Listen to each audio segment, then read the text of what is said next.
Welcome back, everybody. Episode 167 of the Lookout Podcast. I am Mills. I'm here with LJ Elric himself. We are back. We're here. Go We're ahead. in the world of alchemy.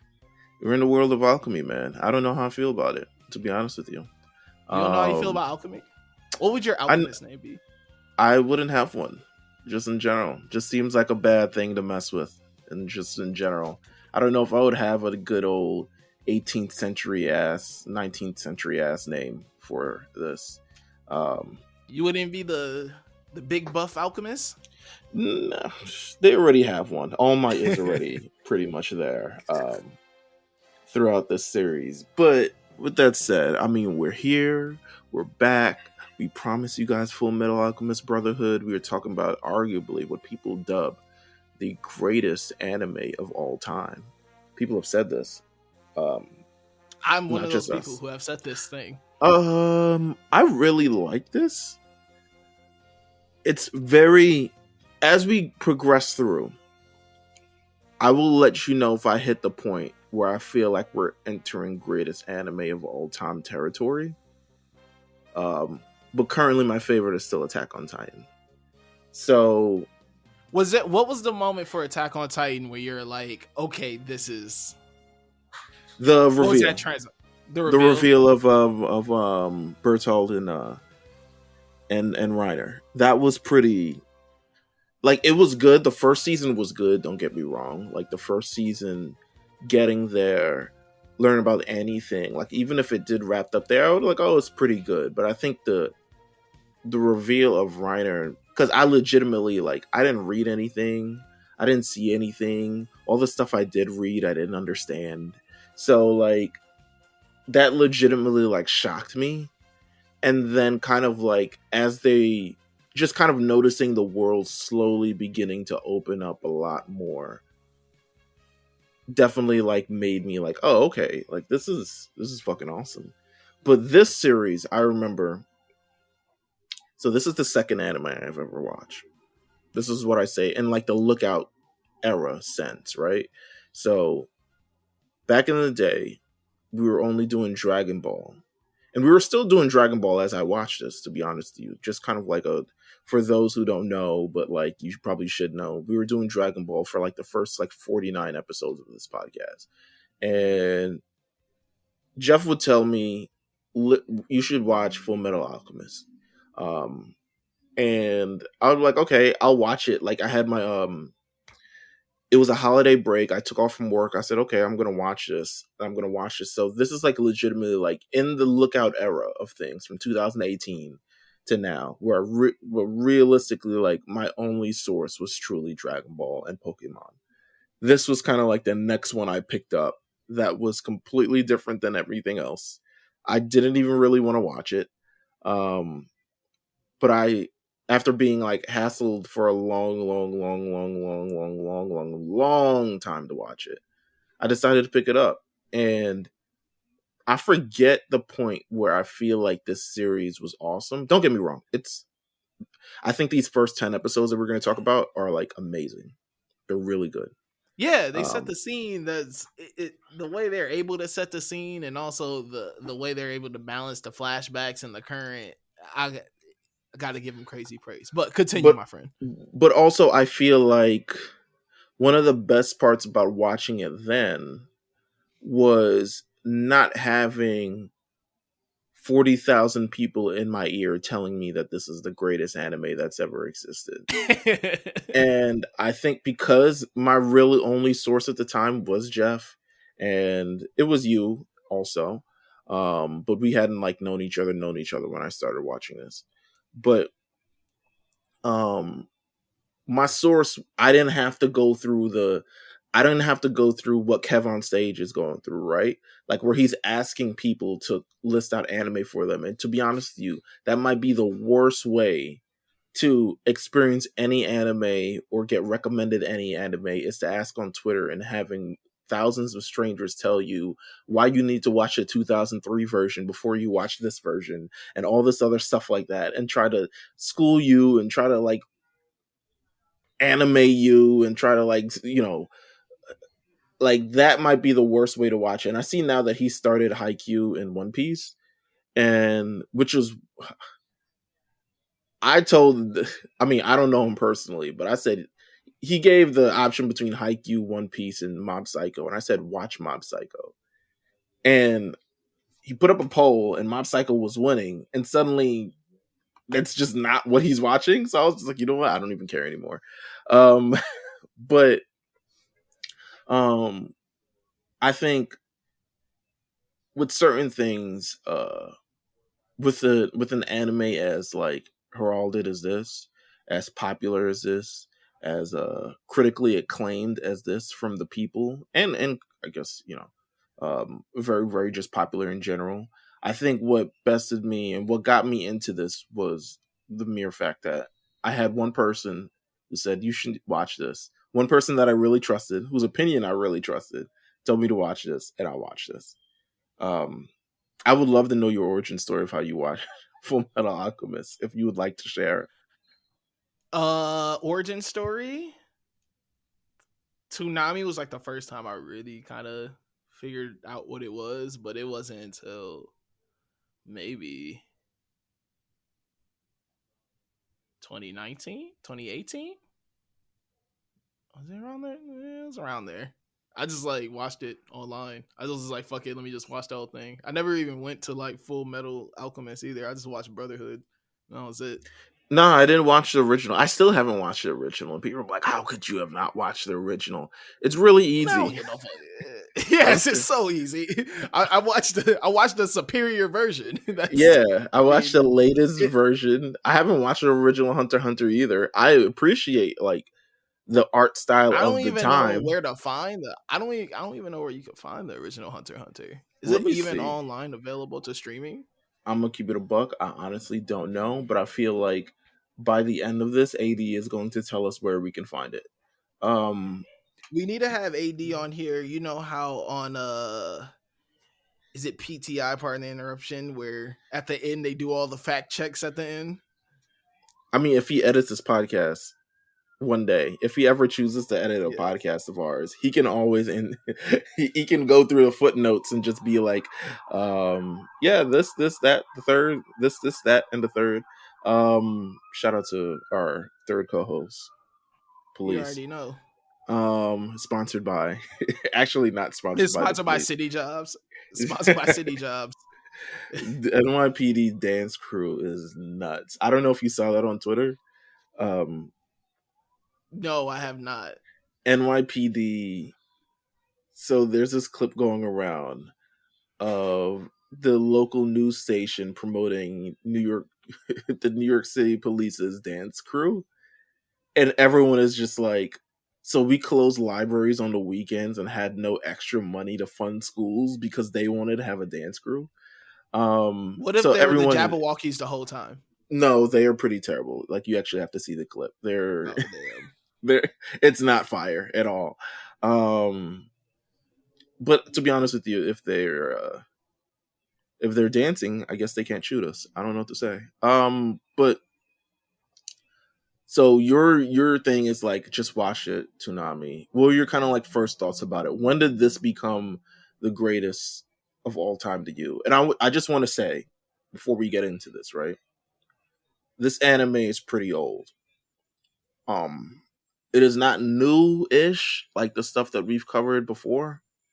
So I'm fully saying if you want to spoil stuff, we can spoil stuff because I think we're talking about this while we're going through it in sections. We're talking about it as kind of a whole and like this period piece kind of thing.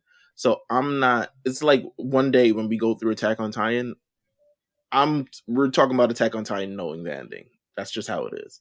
Um, Yeah, no, for sure. And that's how I feel about this. I feel that that's how I feel about a lot of things that we will cover in the future in this on this podcast. Of things that we're pulling out is not like anything once again recent or new or anything like that. Like these are things that have been established. And I'm talking about this series from a perspective of a fan that has already watched this. You know what I'm saying? So it's like and it's cool going back on this rewatch because now I'm really, really catching even just like little things that I didn't see before.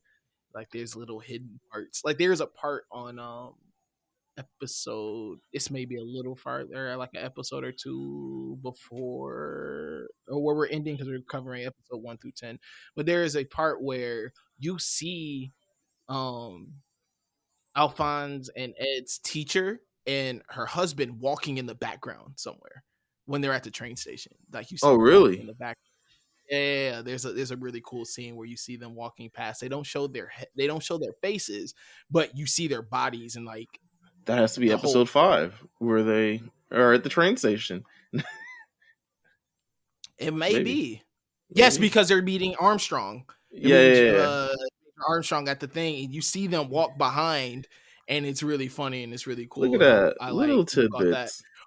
Also, there's another really funny thing in episode 2. Um, there's a really great sample there, and I was wondering if you caught it. No, I didn't. Please, please indulge me. When we get into this, we'll talk about the music, but please indulge me.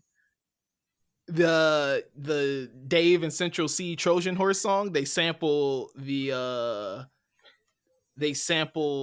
Trisha's Lullaby, which is one of the songs on there. They sample that Look first at part. that, huh? Okay, little anime. Listen, pop culture. Listen, this is what this is. This is all the things that make a great anime, right? Like how it penetrates Yeah, pop culture. Dave and Central C, if they're watching Full Metal Alchemist, clearly we're doing the right thing. Or at least if their producer obviously. gives a fuck about it. Maybe they don't give a damn.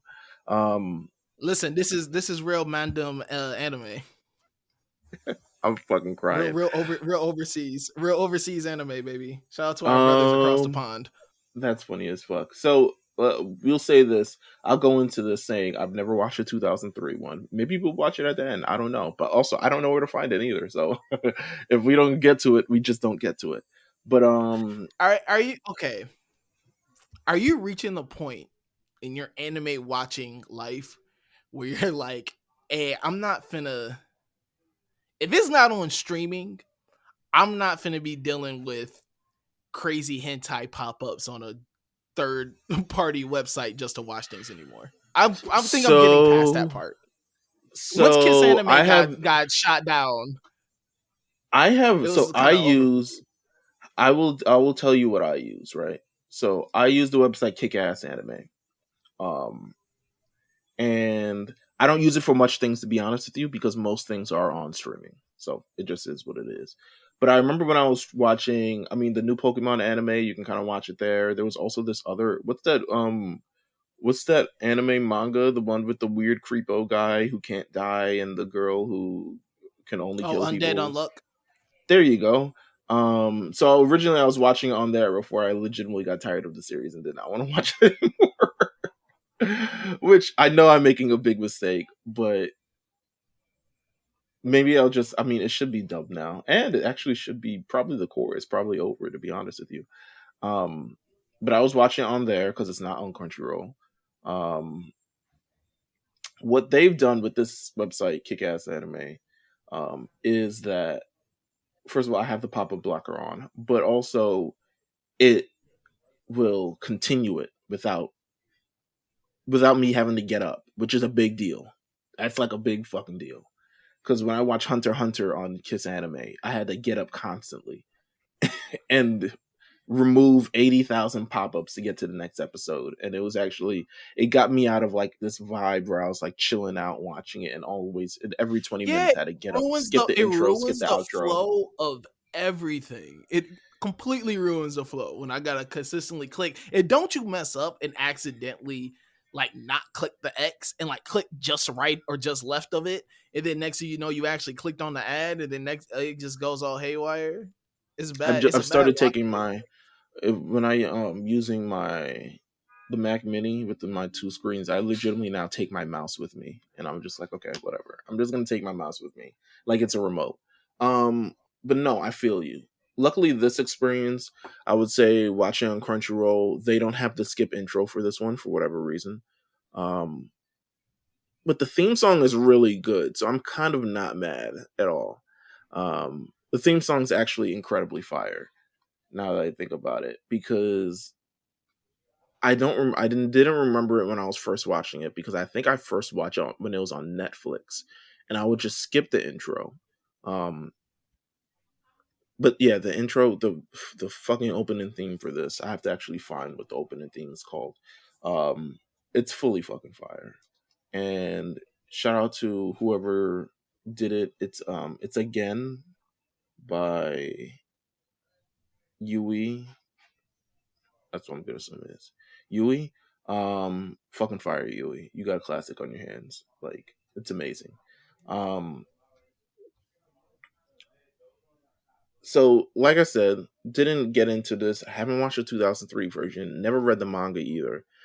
Even though now that I in my research for this, I'm going through this and realizing what is anime exclusive and which is not. Um which is apparently the first two episodes are anime exclusive, and the manga starts at episode 3. Um but this was also produced by Studio Bones. Shout out to Studio Bones. I think they're having like a 20th anniversary, 25 anniversary, something along those lines. There's a documentary that's airing about them. Um, I think it's airing on Crunchyroll. Studio Bones 20. It's a 4-part Studio Bones. Oh, Bones 25. So 25-year anniversary. Um, and it's a 4-part documentary. It is not in English, but it is subbed, I'm assuming. Um, but they have that going on for them. So Studio Bones, man, listen, how could I ever hate on them? They created My Hero Academia, so and other fucking important shits as well. I think it's also like Cowboy Bebop and a bunch of other probably way more classic Yeah, but who animes. cares? My Hero Yeah, Academia, right? there Am you I right? go. Am I Yeah, right? listen, I didn't want to say it, so I'm glad you did. Um, Funny as fuck. Uh, let's get into this as we this anime itself. I like one of the things I asked you, or one of the things that we shared. We was texting back and forth. I was like, this anime would be so much more serious if it was created in 2024. Like, there's a it reminds me kind of what they've kind of done with Chainsaw Man, right? Like Chainsaw Man, in a sense, in the manga, when you go through the manga, there's very serious points, but it's also like a kind of like slapsticky in a way. Because what's my man's name from Chainsaw Man? Um, Denji? yeah, is an idiot. Um, and his friends are also idiots, but it's not the like big teardrop behind your head, people fall on the floor, people yelling at each other, obscene names, kind of like things that you found like in the late 90s, early 2000s anime. It's still very seriously driven, like an actual film. And it kind of takes away from all the humorous stuff. What I liked about this is that there's a good balance of humor and seriousness. Like it took me Yeah. back to the day of like, oh wow, yes, um, men and women did have battle of the sex battles and like would call each other dumbasses and sawed off short guys and all this other stuff like that. Um, so it took me back to that essence, and I fully Yeah. love it. I completely agree. Like, I think it's a rare thing missing now is that balance of like humor and seriousness.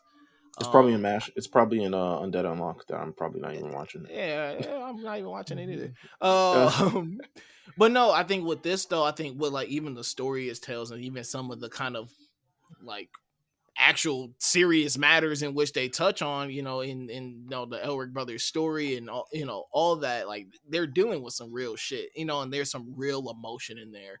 Um, However, like you said though, they're able to kind of balance the humor in it with even within the serious moments, even the running bit of like Ed not liking to be called short, and anytime it comes up he kind of like loses his mind and whatnot. Like even those moments they throw him in sometimes randomly in the serious moments, but it just works. And like you said, just it feels so early 2000s anime, and like it has that same lore, it has that same like presence and feel, and something that I think that we're really missing now. Like you said, everything feels so serious, even like jokes that we probably once felt that hit. I think that's like something that JJK kind of got that feel too now. of kind, Right. you get those little, like you said, teardrops behind the heads, those weird like little quips and quirks and those kind of back and forths where it's like, okay, like I think that's why JJK is so well received right now, because it really does bring back that essence and feel that we've been missing in certain animes now.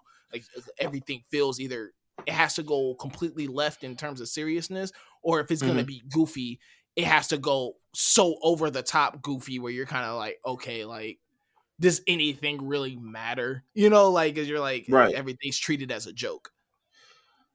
Let's get into these main characters of this series, because we're introduced to them before we're introduced to the actual story of them. We actually learn it's one of the more interesting things. Like they actually give us the backstory about them in episode 2 as opposed to episode 1. Because to be honest with you, episode 1, if it started the way episode 2 starts with the flashback, it probably would have been like goated first episode of a series that's ever existed.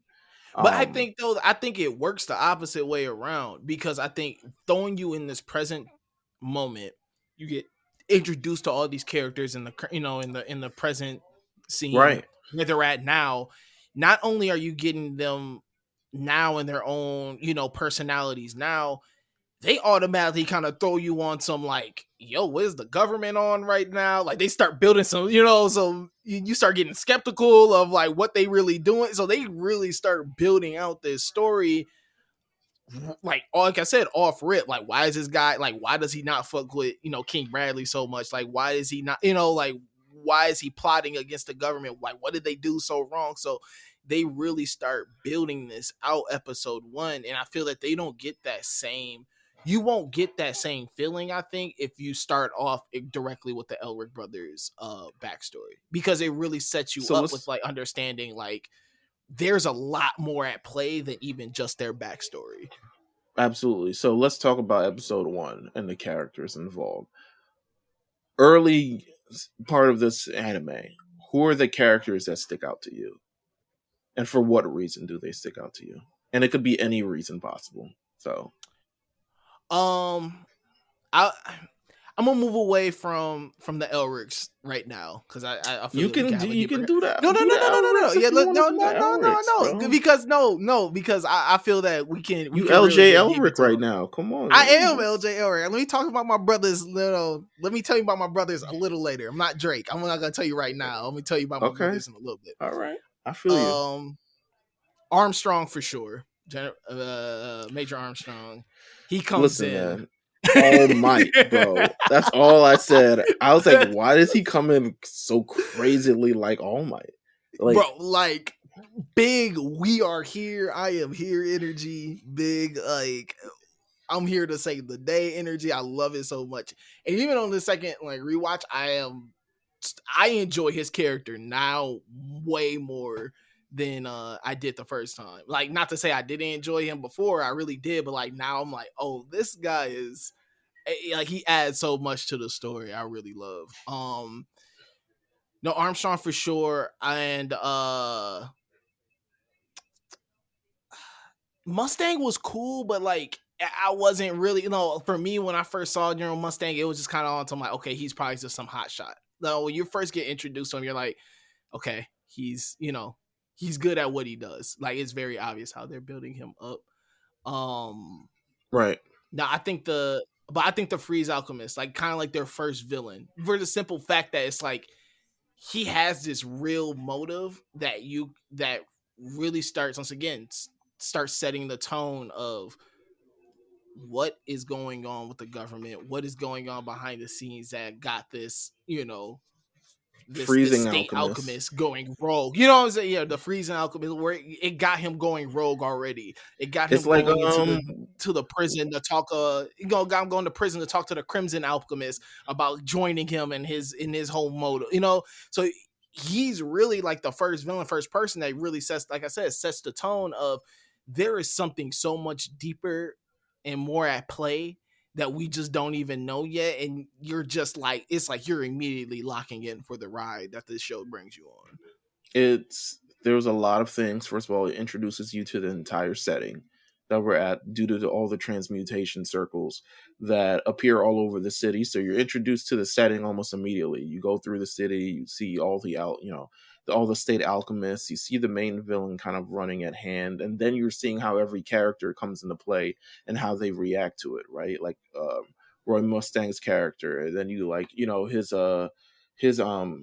his Lieutenant Hawkeye, who is pretty much like the Charlie Baltimore to his like Biggie or something along those lines. You get of course the Elric brothers, who are like nonstop. They clearly have a motive, they clearly have a purpose, they're moving in that kind of direction. The person who stuck out to me the most appeared at the end of the episode. The Fuhrer himself. I cannot the think big of bad. yeah, someone who clearly, I can't think of someone who clearly gave off villain vibes. Then because once you like see like there's something, and it becomes a lot more like clearer once he shows up. He shows up again after they face the two steel guys at the end, and he just pops up out of nowhere and says like, you know, I just wanted to see what's going on, and I just wanted to hear what's going on. I was like, bro, you're giving a major like villain.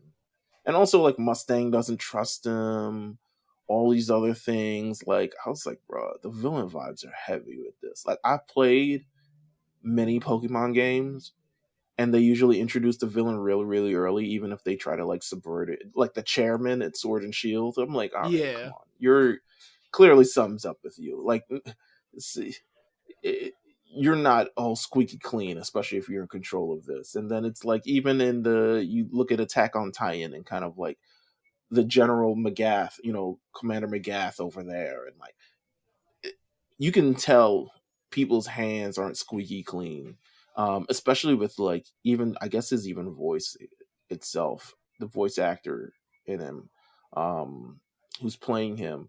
It isn't very. His character isn't kind of happy go lucky. His character doesn't seem to be like really working with people. It just seems to be giving orders and finding information. I'm like, all right, bro, you're giving mad Also, he villain got an eye vibes right patch. now. I mean, like, That's how many true. good guys do we know with an eye patch? I don't know. Besides Slick Rick, I have no idea.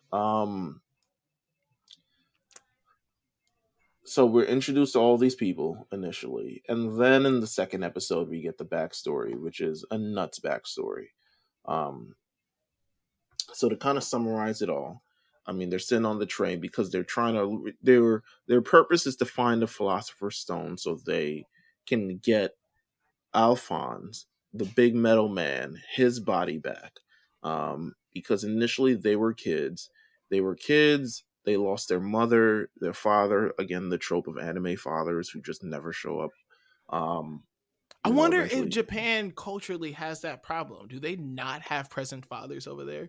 I don't know. That's a Or good do they have, question. or is it like a Travis Scott thing where like they actually really do all have really good dads and they're just kind of And they're like, just asshole kids. Yeah. yeah. So they became very, very skilled at alchemy at a young age, and the mother was very much impressed. But due to some rampant illness, um, was the illness ever found out to be like something like more demonic or something along those lines, or was it just like a straight up illness? I thought it was just like she just overworked and she was just sick. Oh, okay. I didn't know if it's like sometimes in these stories, the Attack on Titan, she was meant to die from the beginning kind of vibe. Oh yeah, no. Nah, it was like real deal. Okay, shoot illness, as we say in the wrestling business. So she passes away, but the kids aren't satisfied because they have no father, they have no mother now, and it's just them. And now they're taken in by the Rockwells, Winry Rockwell and Grandma Rockwell. Um, they're Rockwells, right? I'm bugging, right? I'm not bugging. Let me Uh, see. I'm trying to see if I remember the name because yes, Rock Rockwell is Bell, also. Oh, Winry, Rock Bell. Okay, Rock Winry Bell. Rock Bell. Okay, I'm thinking of R&B Rockwell. But the Rock Bells actually take them in, and over time they improve their alchemy to the point where they're like, okay, let's get to this human transmit. It's a human transmutation. Um, Yes. where they're able to bring back the body of their mother. So they do that. Boy, is it like it's one of those things they would show this. Parents would show this to kids just to say, like, see, this is why you listen to your parents kind of vibe, or listen to any adult kind of vibe, and don't start doing anything else. Because all I could think about this is if I was a kid watching this, I would be like, fuck, I'm gonna go listen to my parents forever. Um, they try to go for the human transmutation. It does not work out. In fact, it is the opposite of working out. Alphonse, his entire body gets taken. Edward, his entire body He gets gets digitized. pretty much, yeah, back in the digital world at this Yeah, he point. was back in the digital world, man. When his body turned to little squares, I was like, "Oh, this is big Digimon." He gets taken to the another universe, essentially, or the gate, where he meets this like very mysterious figure who calls himself God, and says essentially like, if you want this information, you're gonna have to give something up, because with alchemy, it's never there can be no creation without destruction. Um, it literally tells you in the opening things for every episode. Like that's actually pretty good to know if you need to know the quick plot of like how all um all this alchemy shit works. Is that they tell you for the first 15 seconds and then hit the song. Um, so he learns so much about it, but he realizes that to learn all these things, he has to lose some things, and he's losing his arm and his leg. And then he says, "Stop! I don't want to learn no shit anymore. This shit is crazy." And he gets thrown back into the world. So now he's missing his arm and his leg because he had to give up his arm and his leg to learn much more about alchemy in this instance. Um, so then he's like, "Fuck! I've got this stub of an arm. I'm bleeding out all over the floor." Um, and he's like, "Where's my brother? Oh my god, my brother didn't get back. Like I lost my brother." So he does, what's this called? He draws a blood rune on an empty vintage set of armor, um, and I like how begs. they just had that in the garage too. Well, could have been Sometimes a you just chair, need could have a been set of anything, armor. man. Could have been a tenga, could have But been I'm saying anything. though, just to have a whole set of armor just in the garage, just chilling. It They it just had could have been some backup anything. armor. They could have done the shit that they did in Bleach, where his soul is now in a cute bear, Teddy bear. teddy bear. Oh, Yeah, one of now those. it'll make this even more lit. Yeah, or what they did in, you haven't watched Yu-Gi-Oh to this extent, but what they did with Tristan in like season 3, season 4 of the show. But so they get it back eventually. Commander Mustang is like, I don't know where he got the tip off of someone was using human transmutation and stuff like that. Maybe his alchemy senses were tingling. Him and Hawkeye show up. They pull up to the crib and they're like, "Yo, something went down here." Um, Kick in the Rock Bell's door. It's like, where are these kids? And they see the wheelchair little boy with the man made out of steel, and they're like, "Wow, you know, fuck what you guys been through. This is impressive as shit. Do you guys want to join? You want to become state alchemists?" Um, Shout out to Mustang. That's a driven man right there. hey man, listen, he stuck to the. He's trying to Stuck to find his out a lot gun. about this as much as anybody else, and essentially promising them that um, this may lead them to, or at least they hope in this instance, this may lead them to finding out a lot more in order to get Alphonse's body back. Okay, so Um, do you understand King of the Hill? of And course, so yeah. the moment What? of the moment of Mustang talking to Ed, he's just like, "Listen, you gonna like the military can offer you all these things and these resources. Are you gonna sit here and pout, be a little bitch, or you gonna get Uh on your, huh. you know what I'm saying? You gonna get on your one leg and you gonna figure this shit out and da da da." The funny thing is that right before I watched that episode, I watched the King of the Hill episode. Remember when Peggy was trying to learn how to walk again, Oh and yes, of Hank's course, a dad, the classic. military, yes, his Hank's dad was trying to teach her how to walk. It was, you you don't deserve to walk. That's how, like, watching those two episodes back to back, it was just really funny because I was just like, I got the same feels from both Hank's dad and uh, Colonel Mustang during that point. It was, well, yes, absolutely. and shout to King of the Hill. Either it's they come, the Elric's essentially like, yeah, we're gonna do this. They get him with a new arm, a new leg, and he's got the cybertronic, arm and metal leg, and he's fucking cool as fuck. And now there's a whole emoji for him that we will be abusing throughout this entire thing.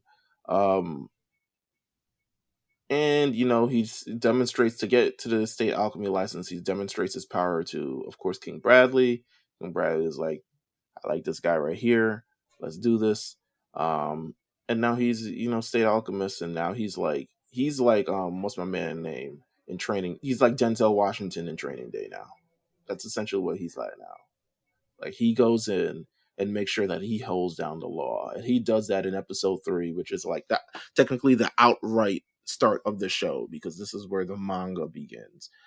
If you care about the stuff like that, and he pulls up because there's a shady priest doing all types of shady stuff in the neighborhood.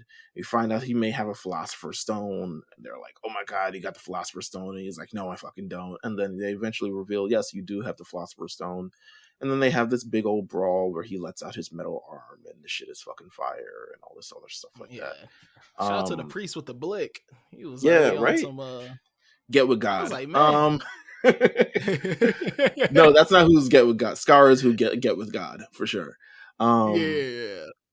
But you get the real kind of like after that. I mean, you learn a lot of things in the first episode. You learn even more in the second episode. Episode 3 is where everything starts to make sense in terms of their journey, and now you're on that ride with them of like, how do we continue to learn about these things?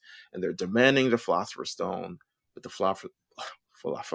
philosopher's stone feels like The it's fake. falafel stone. Yes, of course. It breaks. And they're unable to do anything about it. But the end of the episode of episode 3 ends with essentially villains being introduced, and we're introduced to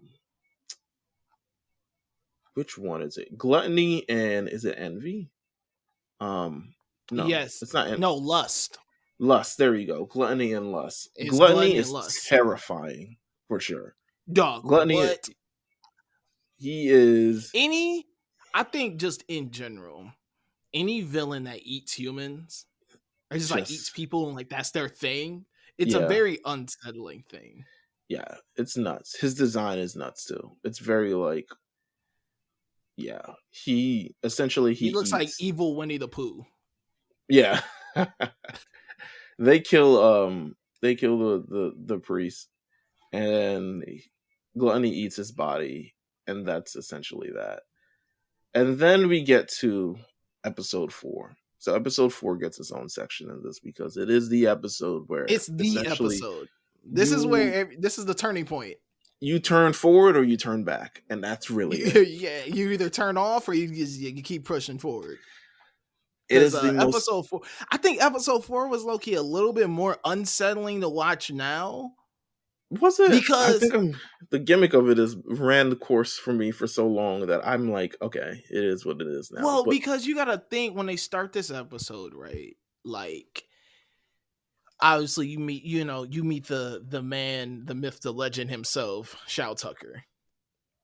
Yes. And it's like, first of all, this episode would be Shao Tucker would be a great SVU episode. Let's just get that out the way now. Like, amazing episode of SVU right there. Come on, some real. I'm sure it is an episode of SVU. I'm sure it really might be. I gotta figure out what it is. But no, that's a good Benson trying to find the clock ticking down. They're trying to find a missing kid before it gets transfigured into a chimera. That would be a fun episode. Right. But no, like his name in general, the Sowing Life Alchemist. Like from that until I'm just like, that shit it was just unsettling, because I think like you said, there's certain times and just certain things where you just know like this person isn't a good person, and you kind of off the rip get that feel about him. I was like, this is not a good guy. So here's my first experience watching this episode because I remember it specifically because this is such an unsettling, weird thing.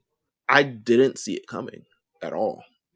I don't know who would. I mean, to be honest with you, I don't know if you could see it coming, and if you did, you're sicker than you're sicker than Show Tucker himself. Um, Whoa, but I relax didn't. on me. I mean, I didn't see it coming at all.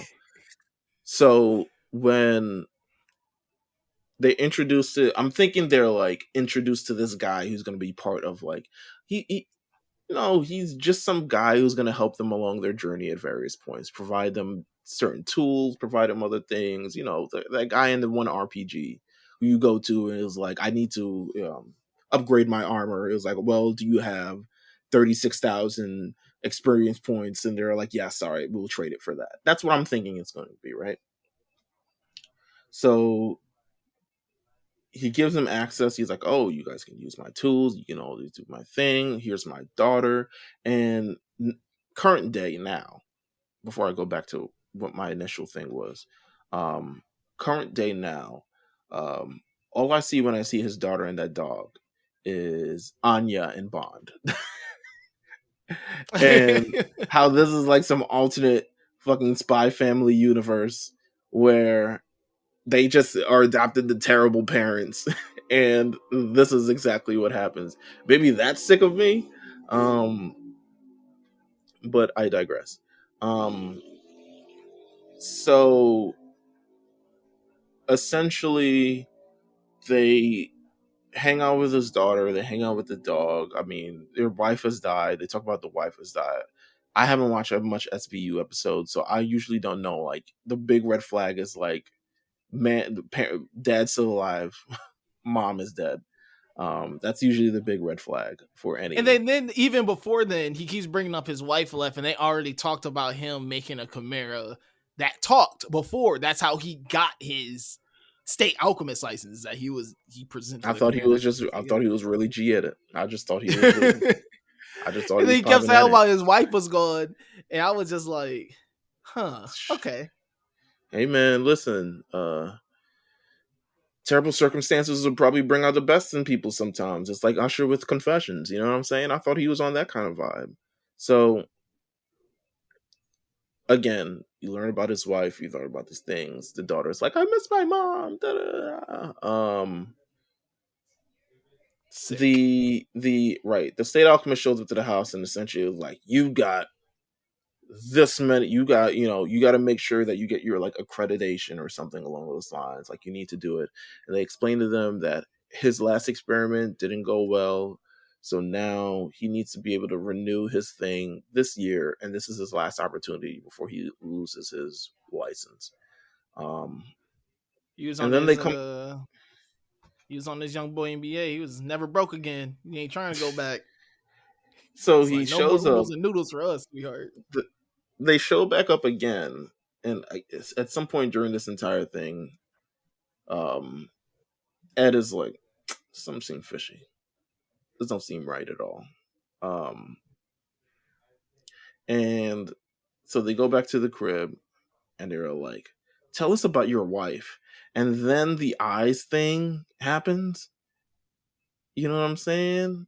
Like, Yeah. the evil glasses jazz happens because he's showing them the chimera. He's like, listen, I've got my chimera here and I'm going to win first prize. And the chimera says, what does the chimera says? Calls Ed Big Brother, and he's looking at the chimera. Chimera looking back at him. He's looking back at the chimera. Chimera looking back at him. Um, and you realize it's like, oh, this he is the sickest bastard that's ever existed. And ask him about his wife and stuff like that, and now he's maniacal because he transformed. The slow realization that he used his daughter and the dog and fused them together is some real sicko behavior. And I would have killed him on the spot there, but I guess he works for the government, so he can't just like kill people off rip. Um, but that was sick to me. I felt sick to my stomach the first time watching Do it you know because what I makes it even like more like morbid. morbid. There you go. Thank you for that word. What Of makes it course. more morbid is that during that moment when Ed snaps and he starts punching Shao, when the the the Chimera goes like, "Daddy, like don't hurt, like Daddy's hurt, like don't hurt Dad." I was just like, "Oh my, that's like a gut punch!" Like it was Yeah. like it's not even sprinkling salt in the wound at that point. It's just like they're just dumping it in. They're I'm just gonna like, keep it above with you. It don't get worse than that in the show. From that, like it doesn't get. This establishes that things are like very, very real, and you're gonna be in this line of work, and you're gonna see things that you don't really want to see, or experience things you don't really want to experience. And yes, a bunch of people die after this, but still, it's the this scene remains the most infamous scene of the entire show for a reason. because I think It is it's sick. just the uncomfortability. Yeah, you know, it's just very uncomfortable. It's a, like you said, it's a sick, morbid thing that he does, but like it really sets you in this world of a sick and morbid things happen here. Like you know, like it's like it ain't we not doing this alchemist shit for funsies. Like Right. there's real, you know what I'm saying? Like this is real. You know, actual, like I said, actual things Abs- are happening here. This was a heavy absolutely. episode too because we get introduced to Scar. Scar this episode also. Hey man, he's been going around killing state alchemists just for reasons we don't know. I mean, I think they established we get the reasons later on. Essentially, that like there was this big war. Um, they were sent into his home country and they essentially committed a genocide. The government committed a genocide of his people. So now he's out for a kind of revenge. And people out here, so essentially they say, I'm skipping to like the next episode, but it is what it is. But Scar shows up, sees these, it tells them to get with God, and Yeah, completely, he's big. Get with God. yeah. He says, as an alchemist who strays from the path of God, he must die. He places his right hand on Tucker's face, um, and destroys his body from the inside. He also sees Nina, which is the weird dog chimera thing, and also kills Nina, asking her to go in peace. Um, He says a nice little prayer for both of them after. absolutely, get with God, because And God, can you let them in? Just I know they was tripping. I don't know about both of Have them. mercy Don't on let them. one of them in. Let the Yeah, dog only one. and the girl in. Don't let the child Tucker before you start fucking up your sanctuary. Um, and from there on, I think the show. I mean, once that kind of like sets the very heavy tone for the show starts moving in its direction because now you've introduced the conflict of like, okay, you have this guy going around killing state alchemists. You introduced the plot of the Elrics, like we have to find a philosopher's stone. You introduce the plot that there's something with the government. Roy Mustang is kind of like he's skeptical on, um, and he wants to find out what's going on, and also he has these like intentions of like taking He has King his Bradley's own. place. Yeah, like he has his own political aspirations. Once again, it's just like a bunch of motives are really set in place, but also to they don't all the motives don't feel disconnected from each other. Like Right, you're kind of like okay, although they're all kind of chasing separate things, like some there's a string or something that's connecting them, and you're right, now and then of kind of course, just no, go go ahead. ahead. No, I was gonna say then you have like the villains in the shadows Yeah, operating. in the shadow. Yeah, they're pulling their own little strings. And so you're starting to understand that although things may seem very individual, they're not, like you said, they're connected in all this, you know, in this big web.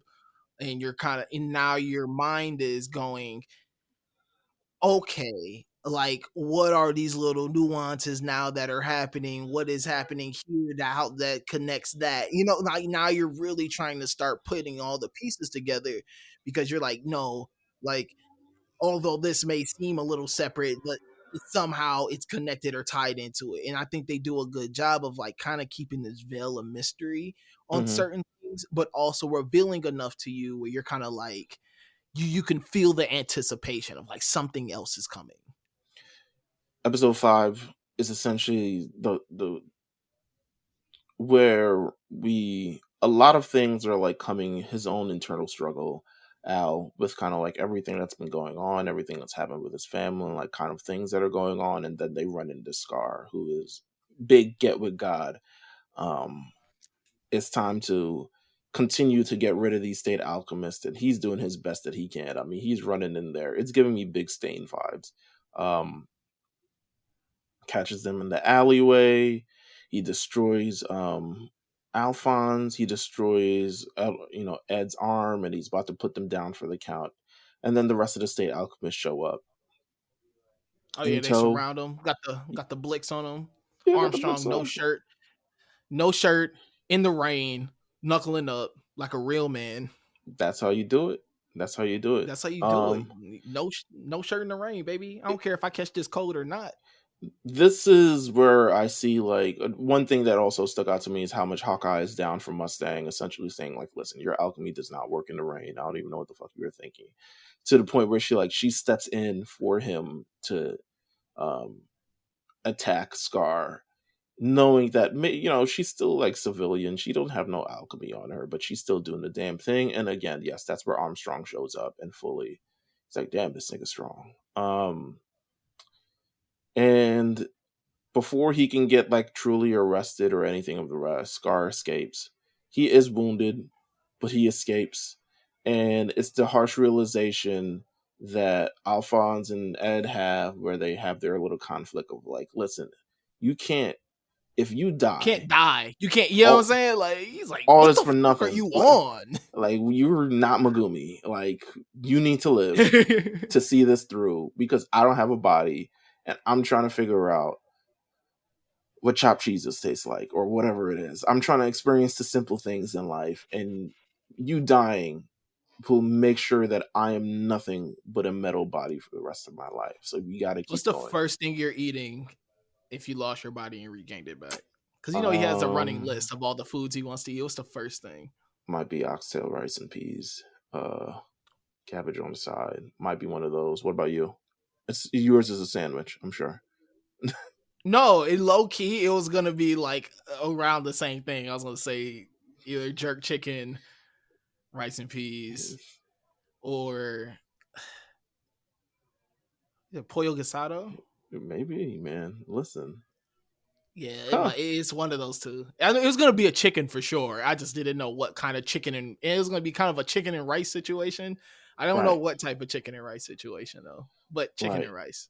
Um, So Scar, he gets with God somewhere else. But they're like, Oh, oh, go ahead.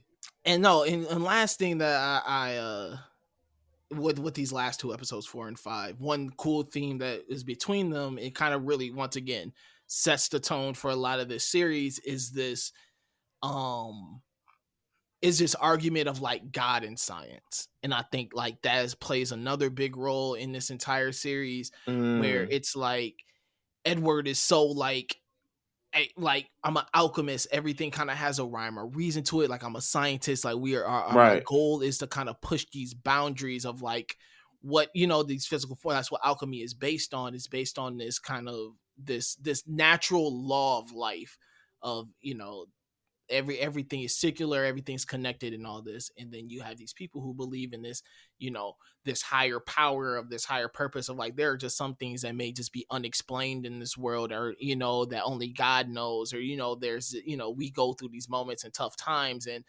um I think that this thing of once again God versus science, like do we believe in the unseen or do we only believe what is told to us?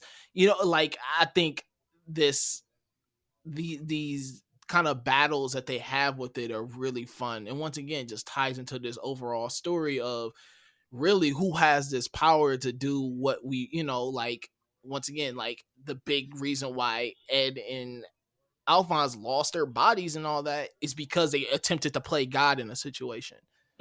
Absolutely. And they attempted to play God in a situation of bringing their mom back.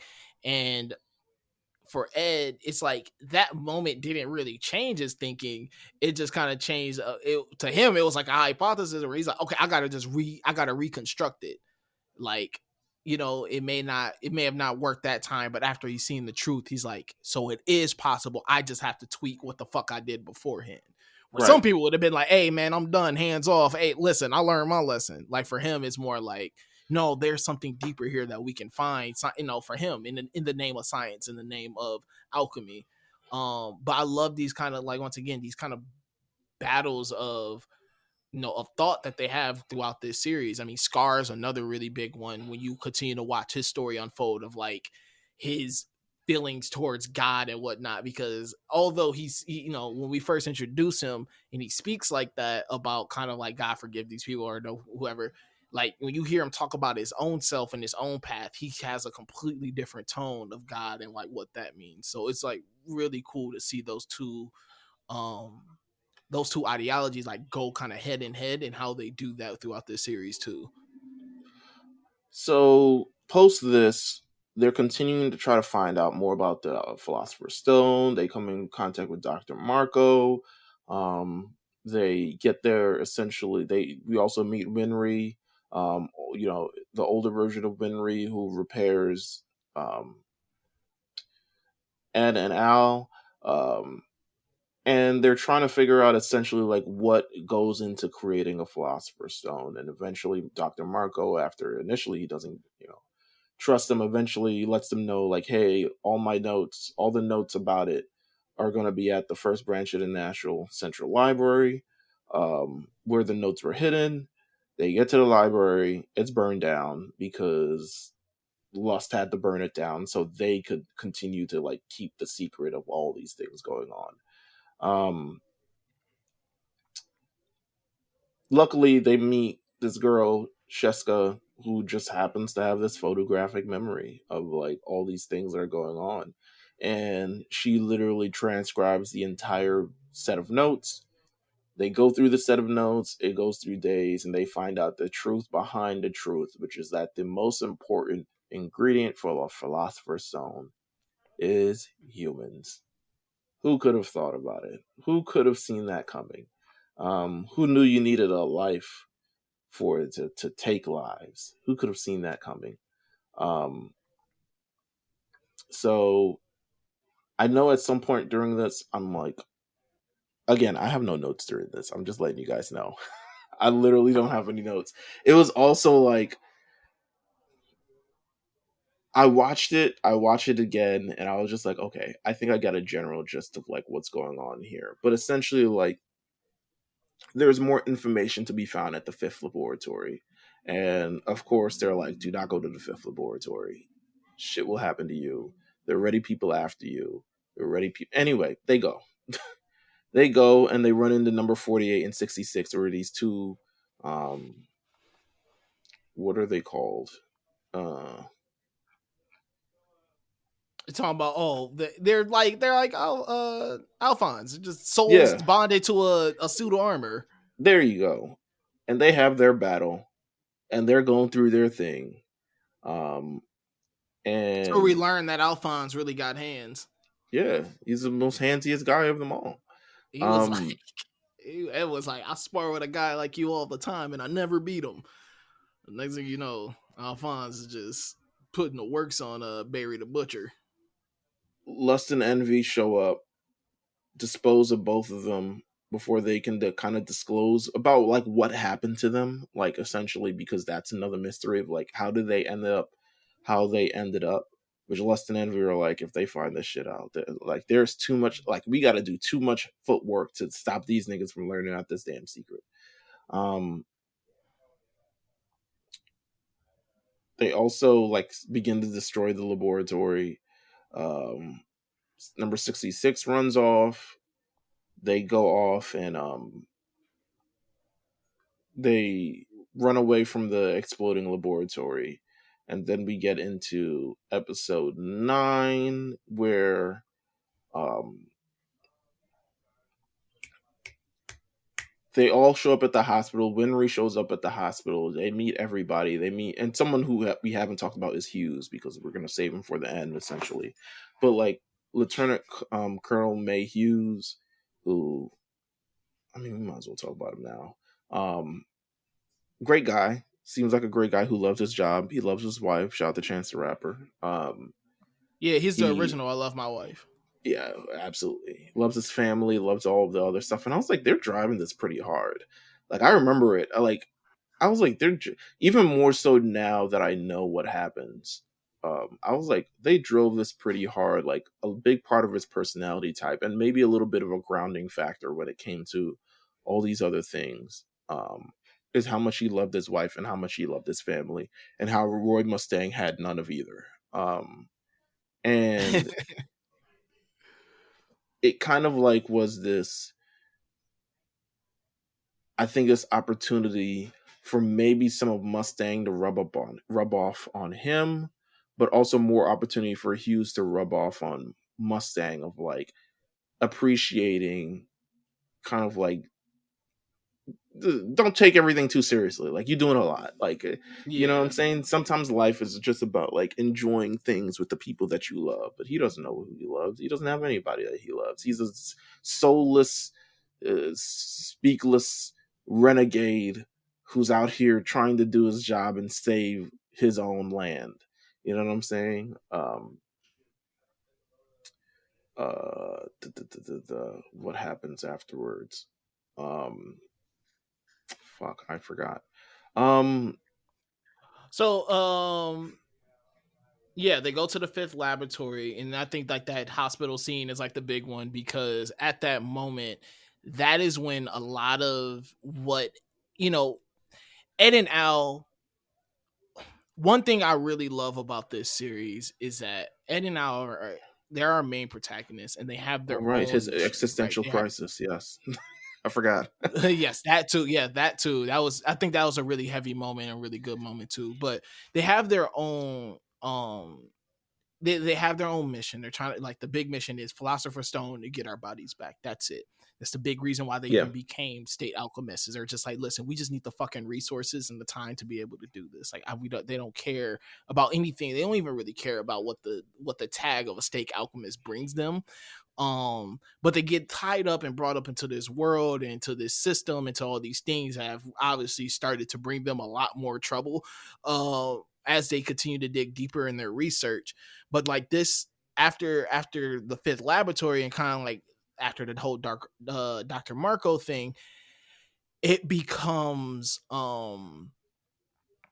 they this is like the time where like a lot of their own motives kind of get revealed and they kind of start dragging in other people around them of what they're doing. Like a lot of them don't hmm even know that Alphonse is a soul tied to a suit of armor. They just think like this, some kid, obviously some 14-year-old 15-year-old kid is just walking around in a suit and armor all the time.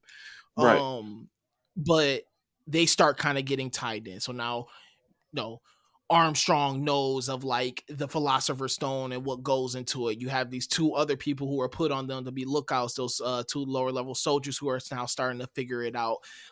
Hughes is getting in on it, and now more people are kind of knowing these things, and now the more people are knowing, although they're trying to keep it under wraps, it is very apparent. They're just like, okay, more danger is coming around the corner, right, especially when right. you have King Bradley when he popped in. Once again, I love King Bradley so much as a villain because although they don't reveal him to be who he is at first, and you don't really figure it out until later in the series.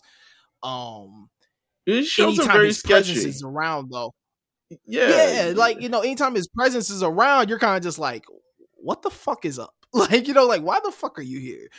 yeah, That's the only thing you think in your mind of just like, what is this? And and it's pretty menacing too. Like, obviously he holds his position, but it's just like his overall presence in general is kind of just like things kind of stop a little bit. Things get a little bit more tense. You're kind of like, all right, your shoulders are pinched back a little bit more. You're kind of like, why am I so on edge?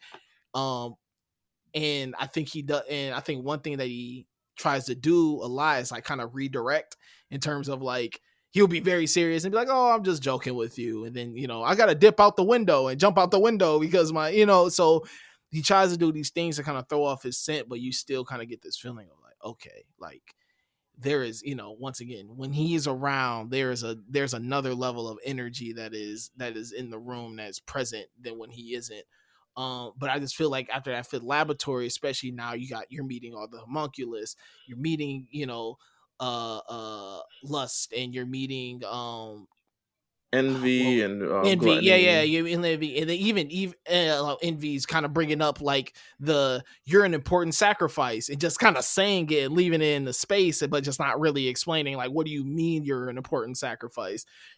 Even yeah, like envy even carrying Ed out and just giving them to Al and them, and then just disappearing from the shadows. So these last couple episodes, you know, 8, 9, and then even moving on to 10, it's really like you're starting to truly understand. Once again, they do a good job of kind of ramping this up in a way that is very, the stakes get higher in a smooth way, but you're Right. kind of starting to understand now of like, okay, once again, I even something that Dr. Marco just brought up, and another thing that comes up a lot is like the truth within the truth, of like the deeper you get to where the real truth is, like the more dangerous and the more like crazier things get, and the more like you're kind of like, what the like, that doesn't even make sense. Like even then, when you figure out like, okay, the philosopher's stone, the humans are a big part of it, they're like, okay, if the government was behind this, where the fuck are they getting all these humans to make them? Then, oh shit, the prison is located next to this factory here, so they're probably,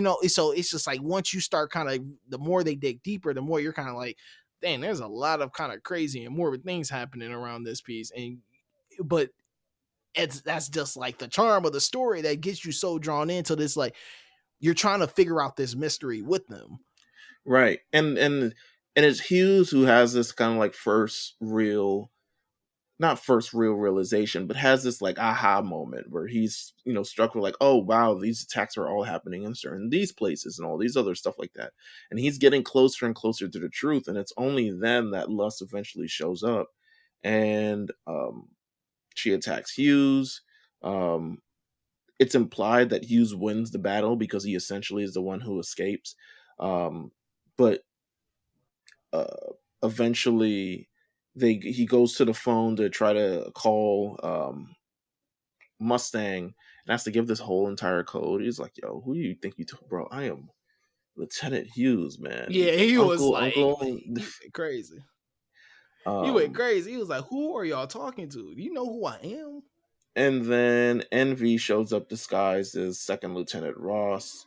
But Hughes was like, "You ain't got that mole that you got that you supposed to have. Like, I low key haven't been checking you, but I low key been checking you. So you don't really have that mole there." So he immediately sees through this entire thing, transforms into Envy, kills him right on the phone as he's speaking to Mustang. Literally a scene later, they're at the hospital. Well, no, in the second scene, they're talking about Winry, Ed and Alphonse are talking about their experiences with, Hughes and how great he's been to them, and maybe they should do something as they return, et cetera, et cetera. And yeah, they bury Hughes, and his wife is there, and his kid is there, and it gets that epic moment where The where greatest Ness moment, the greatest moment probably in the first season. I'll say that. It's so unintentionally funny also, but it is great. say the line. Do you remember the line?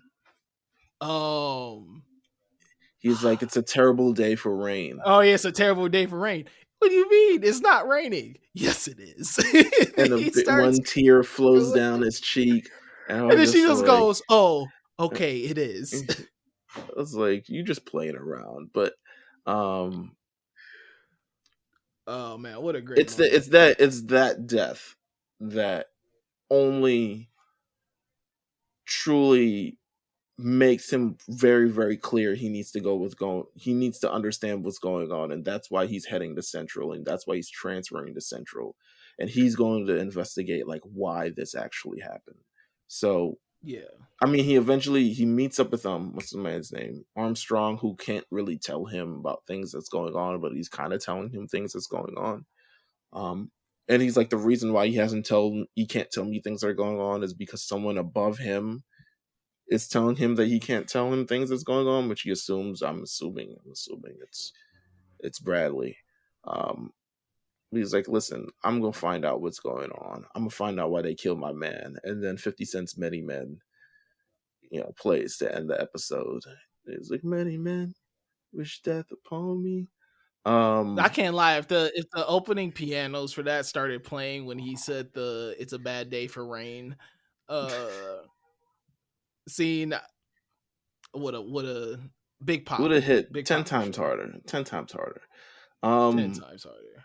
so that's definitely where we're capping off here. And it's a good way to cap off because we're introduced to a lot of things, and it's clear why this story is as great as it is, because there's so many different things that are going on at the same time that eventually will intersect. And it'll all lead to one thing that happens at the end of the story.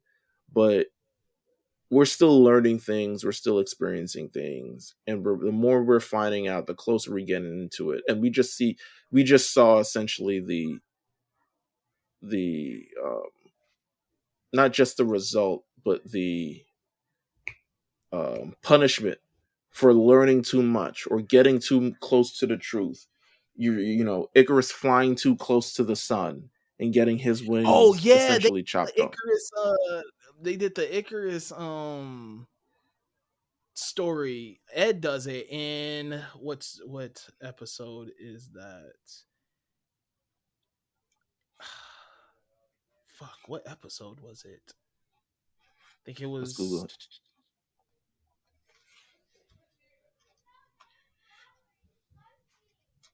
I mean, it's a metaphor for a lot of these things. You know what I'm saying? It's a it's a metaphor for a lot of these things. What episode did they do it? Was it 3? It, It it might was have been 3. It was 3 when he's talking to the girl. It's in the when he's talking to the girl in the church, and he talks right. about there's a story about someone flying with wax wings and flying too close to the sun and his wings melt. And like, yeah, I caught that little hint. I like the story of Icarus is one of my favorite Greek mythology stories. So Well, listen, again, the Icarus right here, Fullmetal Alchemist Brotherhood. So we're ending right here. I'm assuming we're gonna do another 10 episodes. I'm not actually sure. I kind of want to. It's got to end at another big moment, but we also don't want to just like go willy nilly. But let's assume another 10 episodes. How about that? Because there's a lot of stuff going on, and we're learning a lot more. And now we just experienced our first major death in the series, and it's getting lit. Um, it thank you is, and I guys. like the fact that like last thing before we get out of here with the deaths in the stories, and there's gonna be a lot more of them. Um, Obviously, you know, because of for whatever I portray, everyone thinks I just truly love violence for the sake of violence. Listen, But we ain't just come up with that ourselves. I'm just letting you know. but one thing I really do like about this show, and I think once again is what makes it the GOAT, because I feel everything is done with such a real intention. It's not like, it's not the gay formula where you're like, I'm gonna kill him because it seems fun and it's gonna make the story fun. It's like, no, Hey there's a man, real I was intention behind it. told to shut the fuck up about that. Hey, wait, it's great. It's amazing. Don't get me wrong. It fits for that one. It doesn't fit for Sure. this story for the simple fact of just like With good stories, yes, it every doesn't fit with good stories for sure. oh my gosh, whatever. At least they're not scared to I actually make mean, a death real. it's just it is what At it least they're is, not bro. scared to at Hey least pull the man, trigger. hey man, There's a it certain is. mangaka that likes to shake his hand every time it's Hey man, he, the ending is he fire up to this point. We losing people in the listen, ending, all, so all I'm saying is that there's a certain mangaka that hits the tray and wants to get out the car but not this before one, they huh? get Not the greatest story, not not the this one. greatest anime. Nah, not the Not the greatest greatest. anime that's Yeah, ever been told. No, no, that doesn't yeah, not happen. the greatest. No, no, no. That doesn't happen here. He doesn't get out the car because he's very intentional with his death. Like even uses death is really, really intentional, and they make you feel it, and you're kind of like, okay. Once again, they're showing just how dangerous the truth is and how dangerous it is the closer you get to it. I think Hughes was like the perfect character in this situation to die because he's a beloved character, and he's so beloved that this death, like legit, it's what It lights a fire under reverberates. must. Yeah, Yeah, like you feel it. You're like, okay, Like everything has changed. And I like the simple fact too that right now, like, Ed and Al don't know about it. So there's so Right. many little, once again, nuances that you're kind of like, okay, this really means something, and there's like a true intent behind like what this is about. And yeah, The death how they truly ended it right confirmed there. the death truly, I mean, not that he didn't think anything was happening before, but the death truly confirms from Mustang that something is happening. So that is a death that means something, if I do say so myself. And that is all that I will say about it. Sometimes you gotta kill people, and when they kill people, hopefully they mean things towards the story. That's all I'll say. Um, Yeah. but with that Okay, said, last question before we leave too. okay, okay. Auto mail. That's just tight, ain't it? That shit's Yeah, low key kind of hard. I feel that we really put our resources in science towards AI doing some crazy shit like this instead of making really bad pack your star drinking lean memes. Um could be really doing something. Auto mail is tight as hell. I think that's just like one of the coolest things about this entire series is the auto mail and like the technology that goes into it. It's tight. I'd get a robot arm if it was real like that. I would hope you wouldn't, but if you Real do, just cyber, in real case. real cyberpunk shit. Facts. Um, with that said, thank you guys for tuning in. Of course, you can continue to listen to this every week. Follow the Lookout RNC on Twitter. Follow us at the Lookout on RNC Radio everywhere where you listen to podcasts. Yeah, we're gonna continue the story next week, and we'll continue the story until it ends. It's the greatest anime of all time, and we're gonna figure out why. But until then, thank you guys for tuning in, and we will see you guys next week. Take care.